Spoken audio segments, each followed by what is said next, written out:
Hej! Idag tänkte jag visa hur jag tar sticklingar av hibiskus. Jag har ju precis tagit in min stora hibiskus eftersom det börjar bli kallt ute. Och den här har massor med blomknoppar fortfarande, så att jag är inte riktigt redo att klippa den än. Men här har jag en liten planta som jag faktiskt har tagit som stickling från den stora. Och den har dragit iväg på höjden. Så att jag tänkte klippa ner den idag.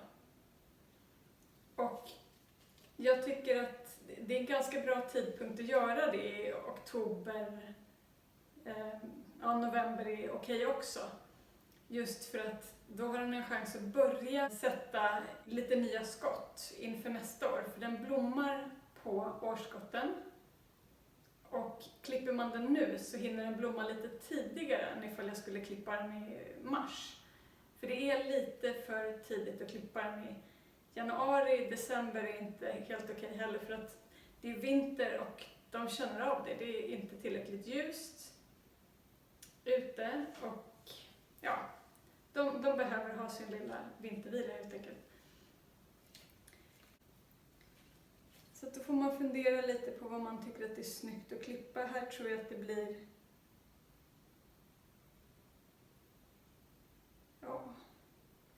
kanske här ungefär. Då ska jag inte skada den lilla bladet som börjar komma där. Så klipper jag den precis ovanför ett blad. Och sen får den här stå och vila i vinter helt enkelt. Så kommer den blomma jättefint nästa år.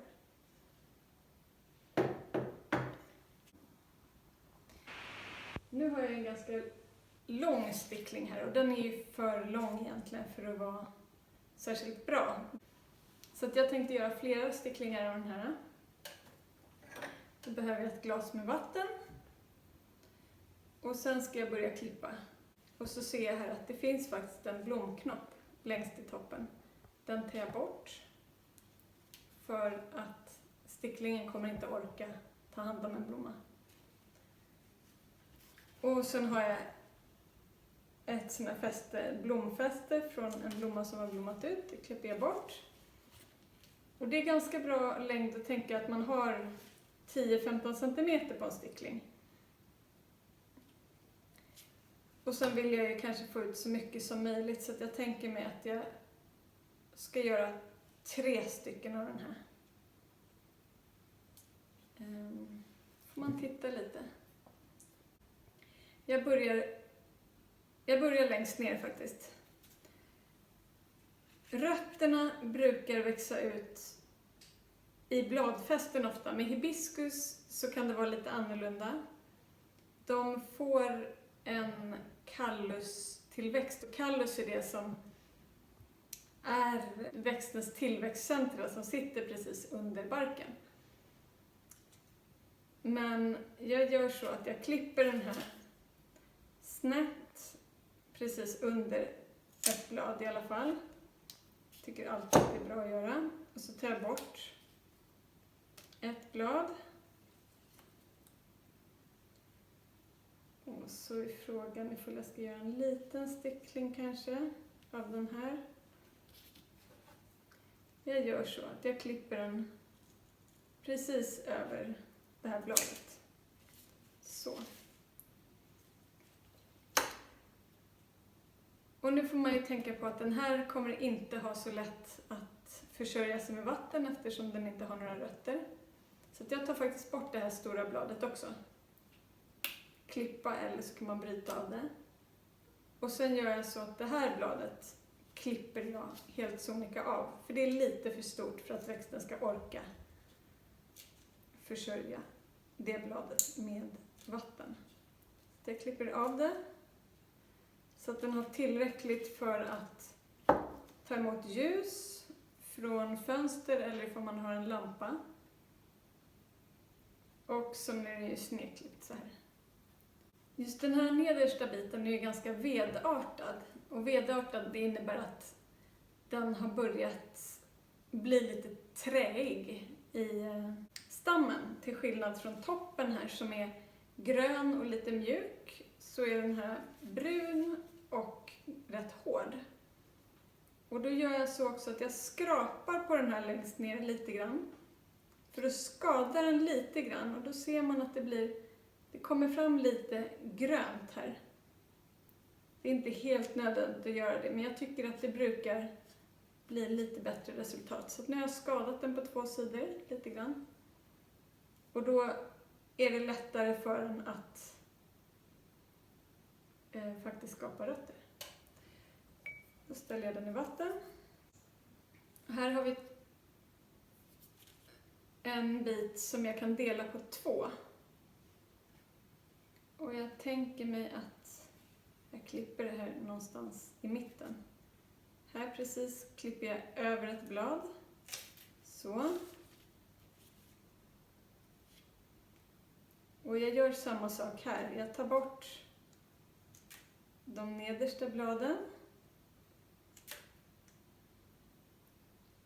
Och så tar jag bort det här stora.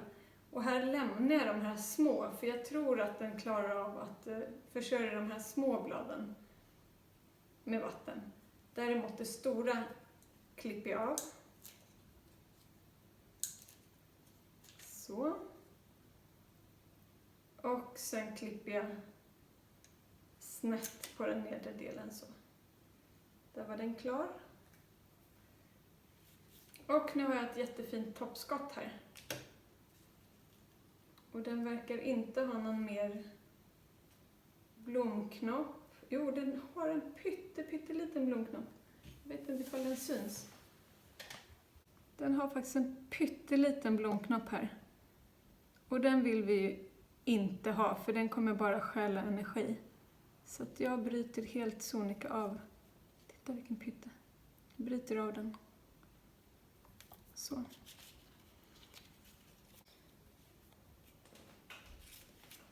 Och då gör jag samma sak med den här. Jag tar bort de nedersta bladen. Man vill inte ha några blad som står under vattenytan, för det skapar lätt bakterier i vattnet och sticklingen kan ruttna. Så att jag tar bort allt sånt som kommer vara under vattenytan. Av med bladen och eventuellt småblad i bladvecken. Och här så tar jag bort de här stora bladen. Den tar jag bort. Och den. Och det här bladet delar jag på också. Sådär. Och sen så klipper jag den här snett så här. Precis nedanför ett gammalt bladfäste. Och där är den här sticklingen färdig också. Nu har jag 3 små sticklingar som får stå i vatten tills det börjar komma rötter. Och jag har förberett några sticklingar som vi ska titta på. Som jag klippte för ungefär 2 veckor sedan. Och då ska vi se vad vi har här. Här ser ni hur den här kallusen fungerar som jag berättade om. Det kommer såna vita utväxter, nästan som vårtor i början, och sen blir det som vitt ludd.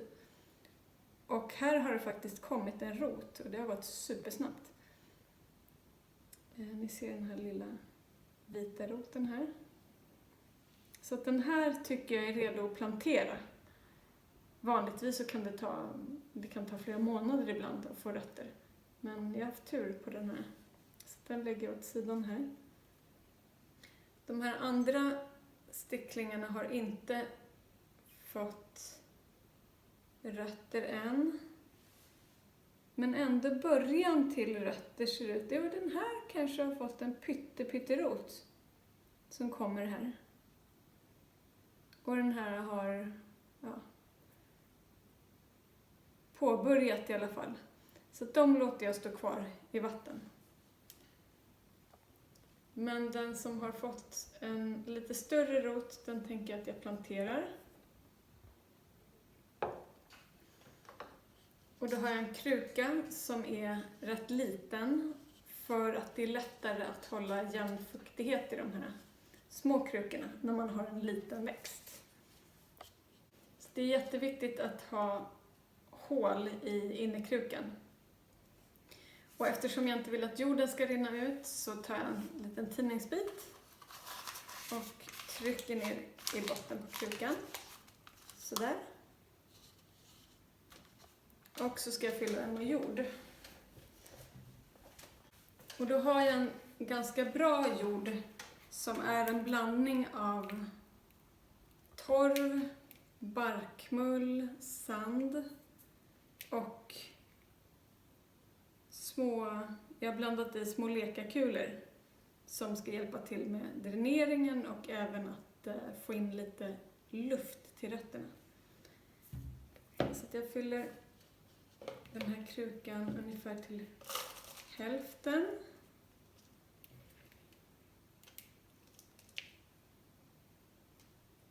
Så. Och så gör jag ett litet hål.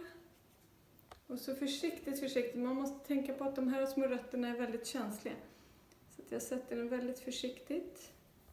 Och så håller jag i den här sticklingen medan jag fyller på med jord. Och nu är det viktigt att inte trycka för hårt för då kan den här lilla roten gå sönder.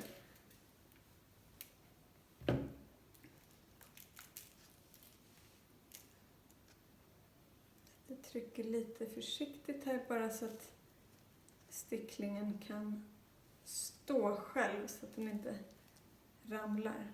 Och nu tycker jag faktiskt att det här bladet börjar bli lite tungt. Så att jag tar och klipper av den faktiskt. Så börjar den få små nya blad här där jag klippte förra gången. Så. Så fyller jag upp med jord. Lite lagom. Och när jag är färdig så vattnar jag. Och då är det viktigt att vattna igenom hela den här jorden så att den är